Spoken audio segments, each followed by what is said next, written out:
or the other side? Of course, the classic side. The classic side doesn't have as much lightning, though. Do you want lightning or no lightning?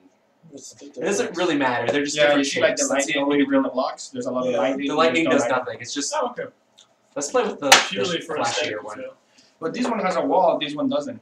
Right. The walls. The things are very different. There's also a wall in there. The things are very Put it different. however we want to. Or So like That we just spin it around randomly and I guess does someone Just want to make a come square? over here? I guess it doesn't matter that we can just do a diamond. Yeah. It's still like this. oh, there we go. Still like this, so we all fit. Shapes.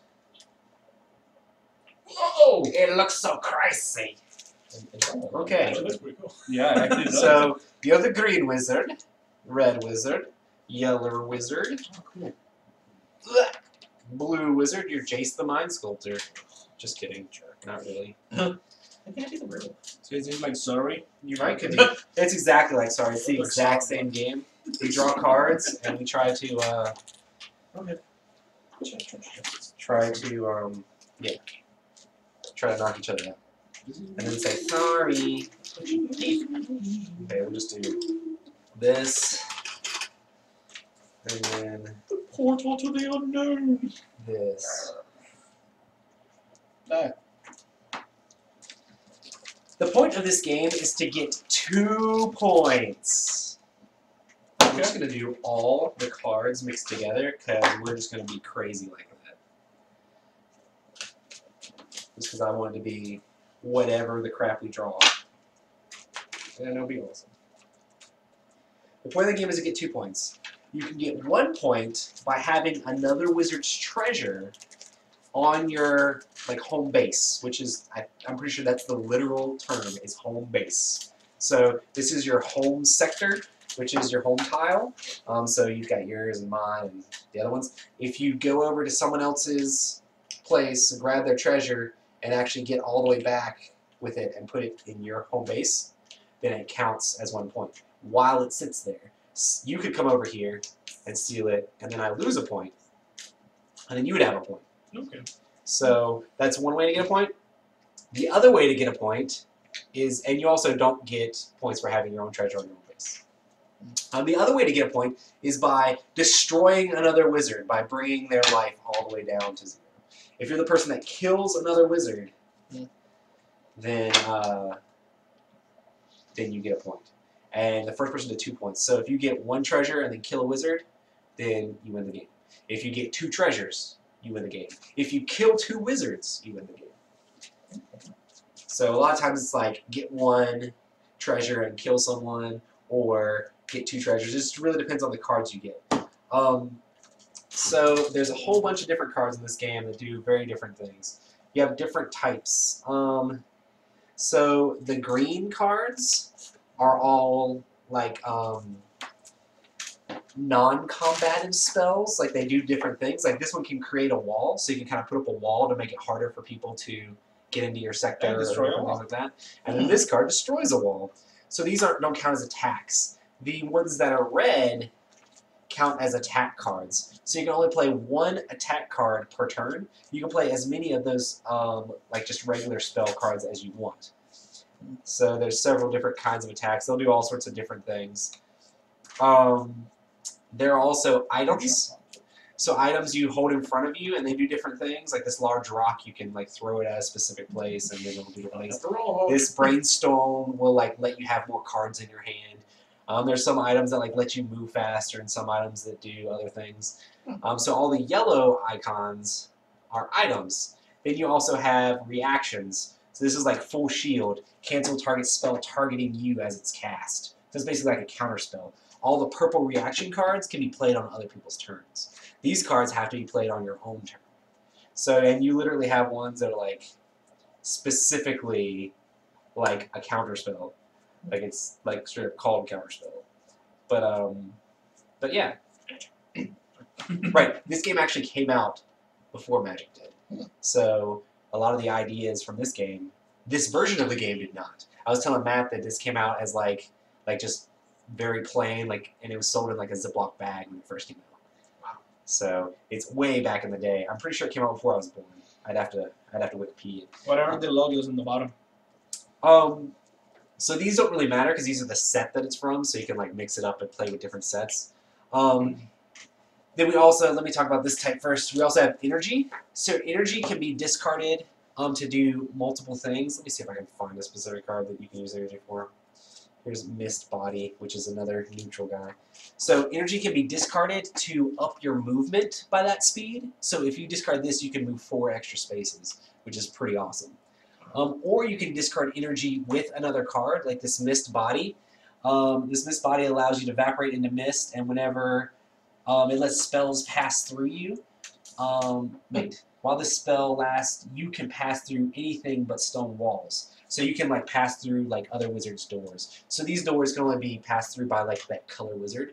So Hector can go through here, but I can't go through there. So if I had Mist Body, I'd be able to go through there. Also, touched objects and treasures turn into mist, so you may pick up and carry objects and treasures as usual. So basically, this really just allows you to like go through these doors and things like that. And this only lasts. It normally only lasts 1 turn, but since it has that little energy logo on it, you can discard. You can discard this energy with it, and then instead of lasting 1 turn, it would last 4 turns. Wow. And there's all kinds of different cards that do all kinds of different crazy things. So it makes it very, very different depending on what the card is. And you basically just have to read the cards and figure out what they do. So this gets cast on yourself, so that's a self spell. A lot of these are the ones with like the instant thing on there. You can cast it basically on anybody sort of in the map. There's certain ones that have to be cast. Where's the... Oh no, here we go. This is what I was missing. So in the corner up here, this has to be somebody that you can see, so you're in line of sight to. So you can only create a wall to a place that you can see. You want to destroy a wall in a place you can see. This is played on yourself. That's what this is right here too. So you play this on a wizard, so it'd be like you. So these like help you. This full shield is kind of played on like anywhere in the dungeon. That's what the crosshair means. So if somebody does a spell that targets you, you can play this. You don't have to have line of sight to the person that casts the spell. Because sometimes there's things that allow you to shoot through walls and all kinds of craziness. So you don't have to be able to see them, but you can just cancel the spell. There's other ones that will actually affect other people. The only other one is this one, which means that you have to be adjacent. You have to be right beside them to cast that one. Which this one's like a master key, so like it allows you to go through the door. So you have to be like next to the door to be able to cast the master key thing, and then you walk through the door. One thing that I just read is the line of sight is based on that dot in the middle. Yep. So this is not a line of sight, but that is a line of sight. Right. Yeah. So you have to be able to draw a straight line from dot to dot. Wow. Check out Hector reading the instructions and stuff. I probably should be paying attention to what he's saying. It's almost like English is his first language. Where's the Spanish one? No, I'm just kidding. But yeah, there's all sorts of craziness, like things that allow you to absorb a spell. So someone casts a spell on you, and then you take it away, you cancel it, and then get it into your hand. Like all sorts of crazy stuff. Wind Rider, which allows you to go like as many spaces as you want, as long as you're going in a straight line. So there's just all sorts of spells that do all sorts of crazy things. And if you have questions, we'll just kind of have to go to them as like things happen. There are also spells that can turn you into these different creatures. I don't know where they went. All these different guys. So some can turn you into like a rock monster, or some slime, or like a gnome, or like a werewolf. So and those things will all do different things. Okay, so the way the game's played is you start with 5 cards. You have a max of 7 cards in your hand, period. So, and that includes spells that you're sustaining, and because any of the... Gosh, I missed this. I'm sure y'all probably have questions once you start playing. There are cards that have like the infinite symbol on it, and basically... That one's not a good example. But basically they're ones that you keep infinitely, and you keep them in play, but they take up space in your hand. So you can only have a max of 7 cards. If you have 7 cards, you don't draw more cards, period.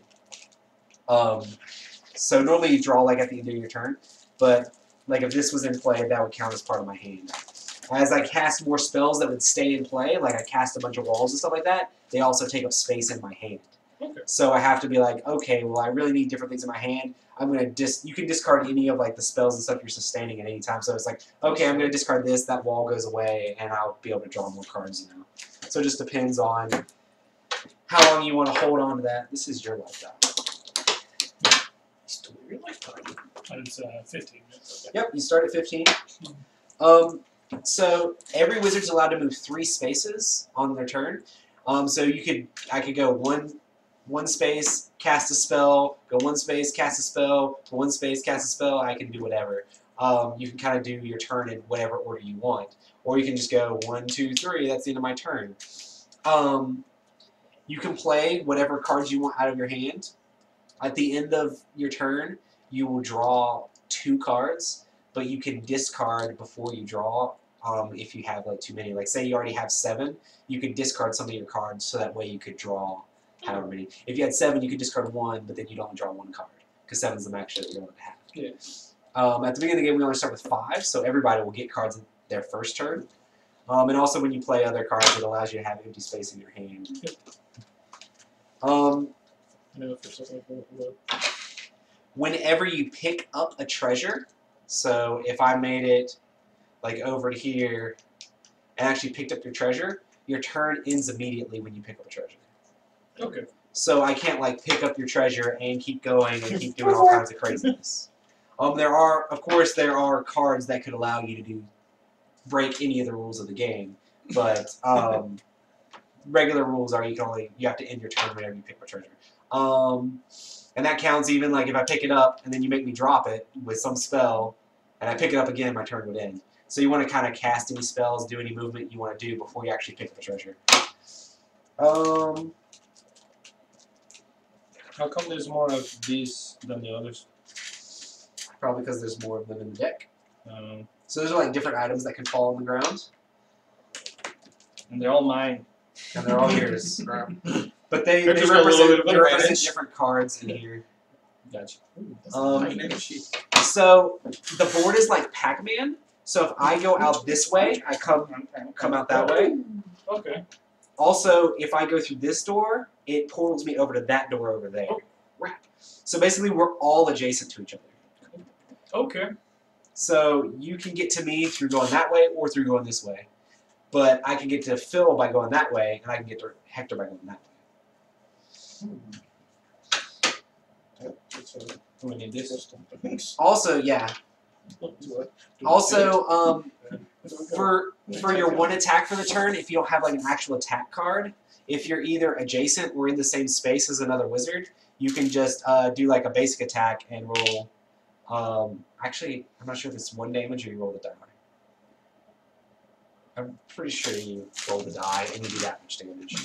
It might just be 1 damage. But yeah, basically that's what you're doing is like instead of having actual spells, you're just like punching them in the face. I wish there was a thing that said all the different actions you could do on your turn. But can you deal out 1 card to each player? Choose 1. Or can you deal out 5 cards to each player? I don't know why I said 1. I was like, wow, That's really slow start.